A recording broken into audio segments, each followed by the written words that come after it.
Olá, meus irmãos, sejam muito bem-vindos ao canal Caráter Cristão. Meu nome é Roberto Castilho, estamos aqui com a série Conflito dos Séculos no canal Caráter Cristão. Capítulo de hoje, o 35, a Rebelião de Coré. Vamos para a vinheta.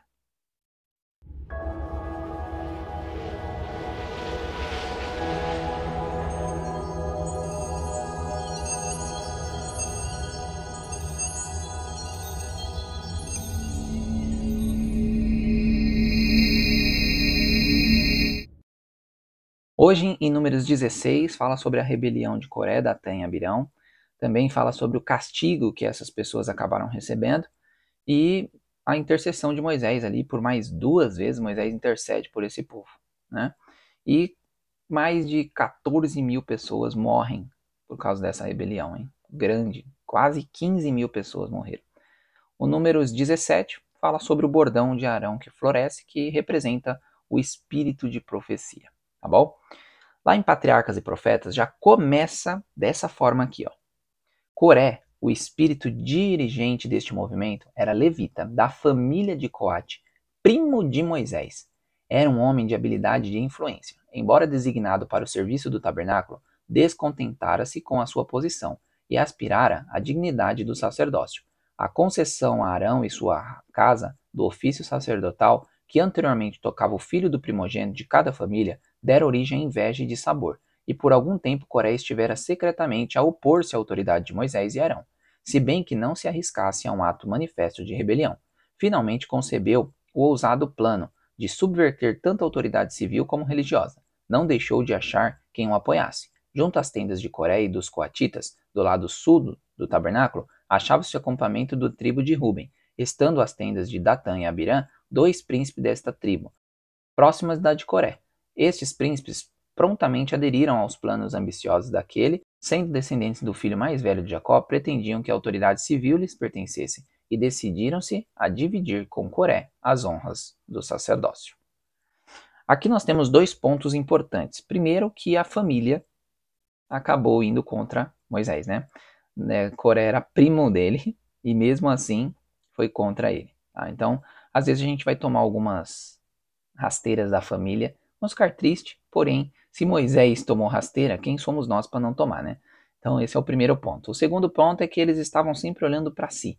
Coré queria ser o sacerdote, mesmo tendo a prerrogativa de cuidar dos móveis, tá? Porque os coatitas cuidavam dos móveis do santuário, inclusive a Arca da Aliança, essa honra maior que tinha era dos coatitas, e eles queriam ser mais honrados ainda, tanto Datã e Abirã que não queriam que o levirato, né, no caso, ficassem com as ideias ali de prerrogativas, né, porque Ruben era o primogênito, deveria ser eles.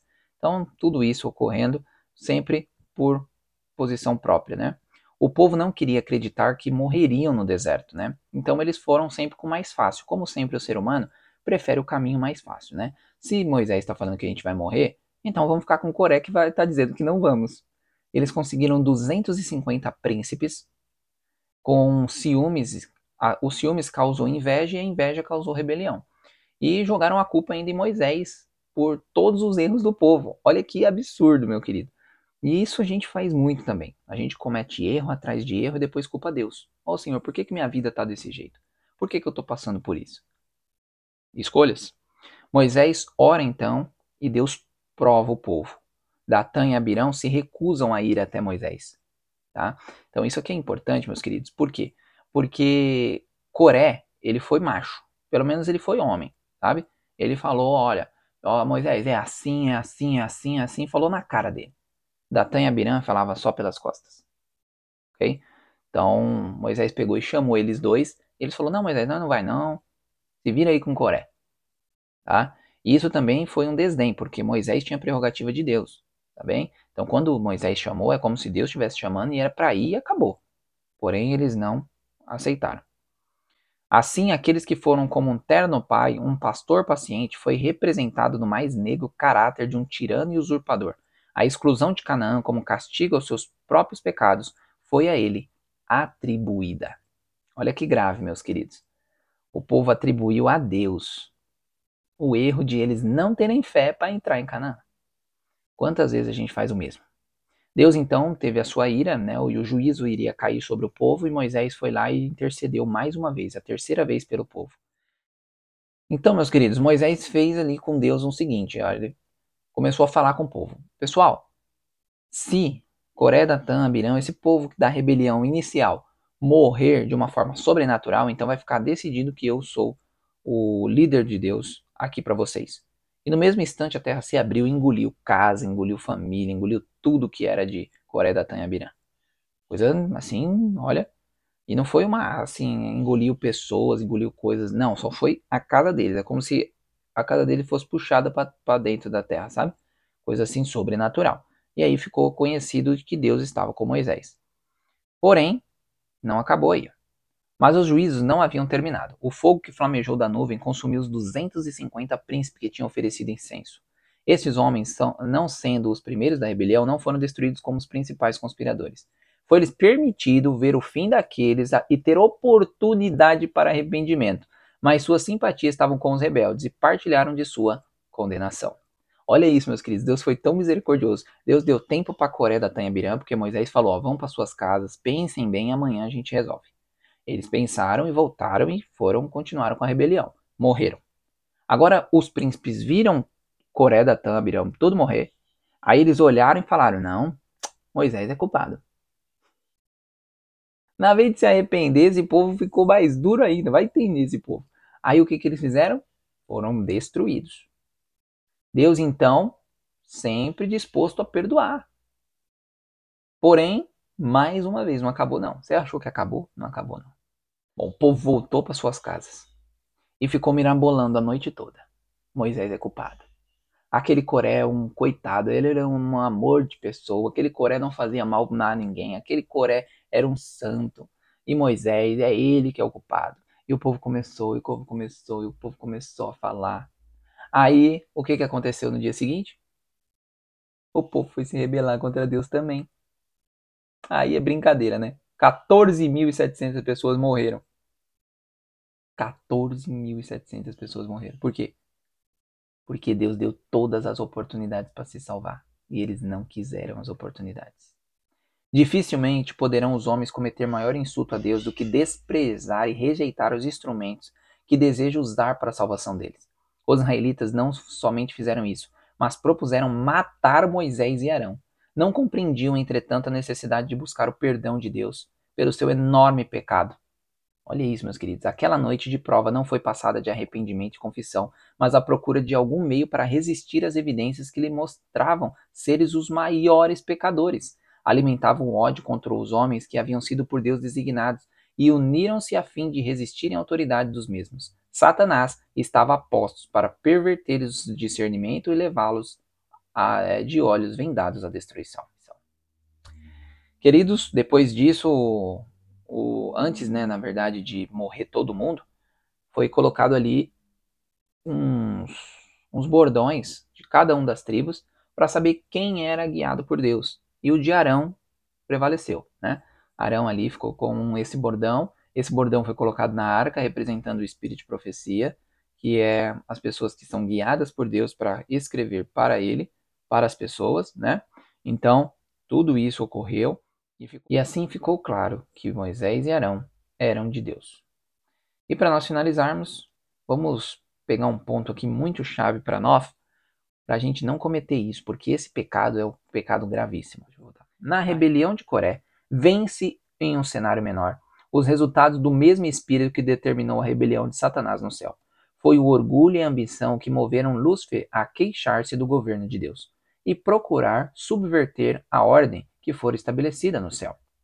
Desde sua queda, tem sido seu objetivo infundir nas mentes humanas o mesmo espírito de inveja e descontentamento, a mesma ambição de posições e honras. Assim agiu ele na mente de Coré, Datã e Abirã, para suscitar o desejo de exaltação própria e provocar inveja, falta de confiança e rebelião.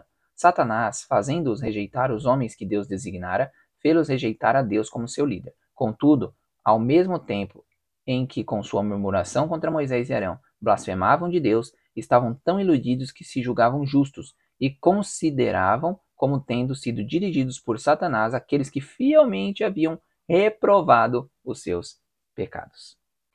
Olha isso, meus queridos. Eles colocaram como se Moisés, Deus fosse errado e eles fossem certos. Ainda há males no orgulho e ambição hoje. E uma coisa, meus queridos, rejeitar a luz hoje te garante piores momentos amanhã. Então, quando você recebe uma luz, por exemplo, vou dar um exemplo assim. Ontem nós ouvimos que falar mal dos outros é pecado. Se a gente falar, não tem nada a ver, a gente dá uma desculpa ali, uma desculpa aqui, mais à frente você vai continuar falando mal dos outros e vai achar normal. Por quê? Porque você rejeitou a luz. Então o nosso coração vai endurecendo. Quanto mais luz você tem e mais você rejeita, mais duro você fica. Ou seja, você vai ouvir a voz de Satanás ao invés de ouvir a voz do Espírito Santo. E aí cai no pecado contra o Espírito Santo. O pecado contra o Espírito Santo, que é o pecado imperdoável, não existe pecado imperdoável. Existe você não ouvir a voz do Espírito Santo e você não pedir perdão e arrependimento. Se você não se arrepender e pedir perdão a Deus, confessando o seu pecado, você não vai conseguir se salvar. Por quê? A gente precisa ouvir a voz do Espírito Santo, que é ele que convence do juízo, lembra? E aí você vai pedir perdão a Deus e Deus vai te perdoar. Por que é pecado imperdoável? Porque você não vai ouvir a voz do Espírito, e então você nunca vai pedir perdão e logo você está perdido. Então nós não podemos deixar que cheguemos a isso. Nós precisamos, meus queridos, aceitar a luz que Deus está nos dando, através do Espírito. Então esses vídeos que fazemos no canal, muitas vezes são para nós avançarmos, para nós ouvirmos a voz do Espírito Santo e deixarmos de ouvir a voz de Satanás. Inclusive eu, que aprendo muito. Eu já estou fazendo meu 3º ano bíblico e cada dia eu aprendo mais. E a gente precisa realmente disso para avançar. Todo o progresso foi feito por aqueles a quem Deus chamou para tomar parte da direção de sua obra. Tem provocado suspeita. Cada um de seus atos tem sido desvirtuado pelos que são invejosos e críticos. Assim foi no tempo de Lutero, dos Wesley e de outros reformadores. E assim é hoje. Querido, eu gostaria de terminar esse vídeo te dando um alento. Não vai ser fácil. Muitas vezes vai ser pessoas de família. Muitas vezes vai ser pessoas da igreja. Eles não vão entender que você está querendo mudar a sua vida. E quando você começar a mudar essas coisas, quando você começar a praticar aquilo que você está estudando todas as manhãs, esse povo vai ficar muito chateado, irado muitas vezes. Ele vai achar que você é um fanático, um louco, que não tem nada a ver, que você está muito doido, que você não precisa disso. Só que você não vai ouvir essas pessoas. Você vai ouvir a Deus. Não importa. Eu tenho convicção absoluta que se Jesus estivesse hoje na nossa geração, ele seria expulso da igreja. Por que eu sei isso? Porque eu vejo muitas pessoas sendo chacota na igreja porque querem fazer a vontade de Deus. Na questão da música, nas questões de teatro, de várias outras coisas que estão acontecendo no meio da igreja, que infelizmente está acontecendo, eu não tenho dúvida nenhuma de que se Jesus estivesse aqui hoje, ele seria alguém assim totalmente diferente e ele seria escorraçado da igreja. Então, meus queridos, faça a tua parte. Represente Jesus aos outros e não importa o que falem de você, desde que você esteja em paz com o nosso Deus. Então, persista, porque se você não conseguir chegar até 31/12, você vai perder muitas bênçãos que Deus está querendo dar para mim e para você hoje. Tá bem? Que Deus abençoe a vocês e vamos orar. Grandioso eterno Deus, estamos aqui agradecidos ao Senhor por essa repreensão. Acabamos de ver a vida de Coré, Datã e Abirã e que nós possamos não seguir os mesmos passos deles, Senhor. Que nós possamos abandonar a inveja, a desconfiança, tudo que nos afasta de Ti. Permaneça conosco, proteja-nos e nos dê força para aguentar as chacotas, as tiração de onda, muitas pessoas falando que a gente é isso, que a gente é aquilo, porém nós queremos ficar em paz com o Senhor. Nos ajude a estar em paz, nos ajude a fazer a Tua vontade e ajude com que essas pessoas que não entendem o que é de fato o verdadeiro Evangelho, elas possam aprender, avançar e estar conosco também neste ano bíblico. Este é o meu desejo e meu pedido, no doce nome de Jesus. Amém. Bom, meus queridos, que Deus abençoe vocês. Não deixe de compartilhar, se inscrever, mandar para os outros, tá bem? E também curtir o vídeo. É muito importante para a gente avançar mais. Qualquer coisa, vocês sabem tudo aí na descrição. Dá uma lida na descrição, tá bem? Um beijo para vocês e até amanhã, se Deus assim permitir. Tchau, tchau.